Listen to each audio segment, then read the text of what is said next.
윤석열 전 대통령의 구속 여부를 결정할 영장실질심사가 오는 수요일 서울중앙지법에서 진행됩니다. 직접 출석 의사를 밝힌 윤 전 대통령은 구속을 면하기 위해서 특검팀과 치열한 법리 공방을 벌일 걸로 보이는데요. 네, 내란 특검 사무실에 있는 서울고검 연결해 보겠습니다. 이채연 기자 나와주시죠. 네, 서울중앙지법은 모레 오후 2시 15분 남세진 영장전담 부장판사 심리로 윤 전 대통령에 대한 구속 전 피의자 신문을 진행합니다. 윤 전 대통령도 법원 영장실질심사에 직접 출석하는데요. 영장 발부 여부는 수요일 밤 늦게나 목요일 새벽쯤 판가름 날 걸로 보입니다. 특검보가 직접 출석해 구속의 필요성을 주장할 계획인데 윤 전 대통령 측도 구속을 피하기 위해 준비에 총력을 다할 걸로 보입니다. 66쪽 분량의 영장 청구서엔 특검이 윤 전 대통령을 2차례 조사하며 법리를 구성한 혐의가 더해졌습니다. 공수처 체포영장 집행을 방해한 혐의, 계엄 당시 국무회의의 일부만 불러 다른 국무위원들의 심의 권한을 방해한 혐의, 또 뒤늦게 작성됐던 계엄 선포문에 결재한 혐의 등입니다. 특히 윤 전 대통령이 사건 관계인의 회유나 압박 등으로 진술 번복을 시도할 가능성이 높다며 특검팀이 구속 필요 사유로 든 증거인멸 우려를 두고 양측이 치열한 공방을 벌일 걸로 보입니다.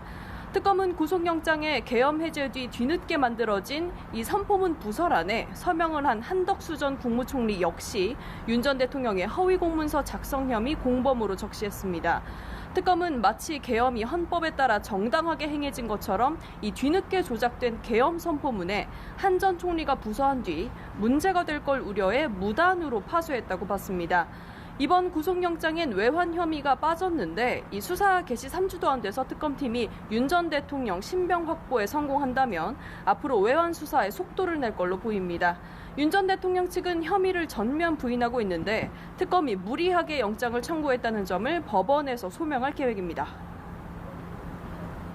네, 그리고 김건희 특검과 해병 의혹 특검 상황도 전해주시죠.